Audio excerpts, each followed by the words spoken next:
Satu lagi saya mau tambahin nih, saudara. Orang-orang Wahabi sekarang dia pakai dalil, apa dia bilang? Kalau Maulid itu bagus, kalau Isra Mi'raj itu bagus, kalau yang namanya tahlilan itu bagus, kalau nuzulul Quran itu bagus, kalau merayakan hari besar itu bagus, niscaya pasti sahabat Nabi akan lebih dulu melakukannya. Nggak mungkin sahabat Nabi nggak melakukan itu kalau itu baik. Justru karena sahabat Nabi nggak melakukan, maka itu semua tidak baik. Nah, jadi mereka begitu. Nah, kalau Quran sahabat Nabi melakukan, jadi baik. Tapi kalau yang nggak dilakukan oleh sahabat Nabi, peringatan Maulid, Isra Mi'raj dan lain sebagainya, maka itu semua nggak boleh kita terima. Andai kata baik, kata mereka, saudara, lau kana khairan la sabakuna ilaih. Ini kaidahnya. Jago bener nih Wahabi kalau pakai kaidah ini, saudara. Ini kaidah bahkan jadi buku, judul buku. Ada salah satu tokoh mereka ngarang buku, judulnya lau kana khairan la sabakuna ilaih. Yang artinya, andai kata itu baik, niscaya sahabat pasti mendahului kita untuk mengerjakannya. Sekali ini kaidah di kutubus salaf, enggak ketemu, saudara. Kita cari sahabat mana yang punya kaidah ini, enggak ketemu. Salaf cari tabi'in, enggak ada. Cari tabi'in, enggak ada. Enggak ketemu, saudara. Ini kaidah dari mana?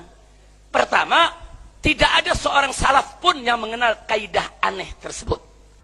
Assalamualaikum Bib. Alhamdulillah, kaidah laukana khairon lasabakuna ilaih ini ada di kitab salaf. Tafsir Al-Quranil Azim karya Al-Hafidh Abul Fida Ismail Ibnu Katsir Al-Qurashi Ad-Dimashqi yang merupakan ulama dari madhab Syafi'i. Insya Allah antum dan muhibbin antum juga mengenal beliau, Al-Hafidh Ibnu Katsir. Silahkan dibuka di surat An-Najm ayat yang ke-39. Allah Subhanahu wa taala berfirman, wa allaisa lil insani illa ma sa'a. Dan manusia itu tidak mendapatkan apapun kecuali yang dia usahakan.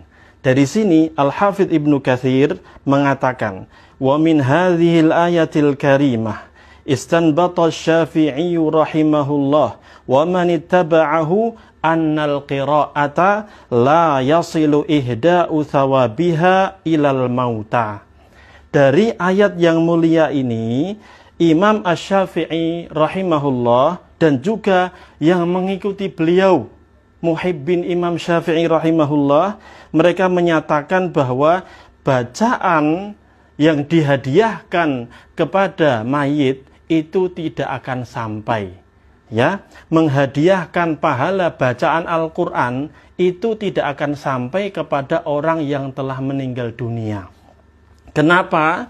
Karena li'annahu laisa min amalihim wala kasbihim. Karena perbuatan orang yang hidup untuk dihadiahkan kepada orang yang meninggal itu bukan perbuatan yang dilakukan oleh orang yang meninggal, bukan pula usaha mereka.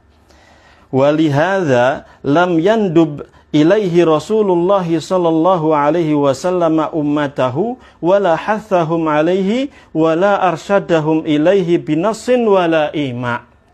Oleh karena itu Nabi Muhammad sallallahu alaihi wasallam, Rasulullah sallallahu alaihi wasallam tidak pernah menyarankan umatnya untuk melakukan itu, menghadiahkan pahala bacaan kepada orang yang telah meninggal. Beliau tidak pernah memotivasi umatnya untuk melakukan itu dan tidak pernah membimbing mereka baik dengan nas, ya, teks yang jelas, perbuatan beliau atau perkataan beliau yang jelas, atau dengan ima isyarat, enggak ada. Kemudian beliau mengatakan walam yunqal dzalika an ahadin minas sahabati radhiyallahu anhum. Dan hal itu juga tidak pernah dinukil dari satu orang pun dari sahabat Rasulullah sallallahu alaihi wasallam. Lalu Bib, silahkan dibaca lagi kitabnya. Beliau mengatakan walau kana khairan lasabaquna ilaih. Sama teksnya nih. Lau kana khairan lasabaquna ilaih. Seandainya perbuatan itu baik, niscaya para sahabat telah mendahului kita untuk mengamalkannya. Ini jelas sekali. Ini urusan masalah ibadah. Harus ada dalilnya dari Al-Quran dan sunnah Rasulullah sallallahu alaihi wasallam. Lau kana khairan lasabaquna ilaih. Kaidah ini yang pertama kali menyebutkannya Al-Hafidh Ibnu Katsir, dari madhab Syafi'i rahimahullahu ta'ala. Maka sangat jelas sekali asarnya, dalilnya, ya, sumbernya kitab ini. Oleh karena itu Al-Ustadz Abdul Hakim bin Amir Abdad hafizahullah ta'ala menjabarkan kaidah itu biar semakin dipahami oleh kaum muslimin.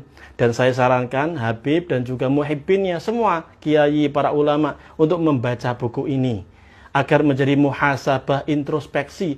Apakah kegiatan-kegiatan ibadah, ritual-ritual ibadah yang selama ini kita perjuangkan, kita lakukan itu ada sumbernya atau tidak? Insya Allah bisa diakses. Kalau antum mau bukunya, silahkan kirim alamatnya. Nanti saya kasih gratis insya Allah ta'ala. Ini cetakan yang lama. Ada cetakan yang baru yang lebih lengkap insya Allah ta'ala. Tapi kalau antum nggak mau dikirim, ya sudah. Silahkan beli sendiri. Di online ada, di offline juga ada. Barakallahu fikum. Wassalamualaikum warahmatullahi wabarakatuh.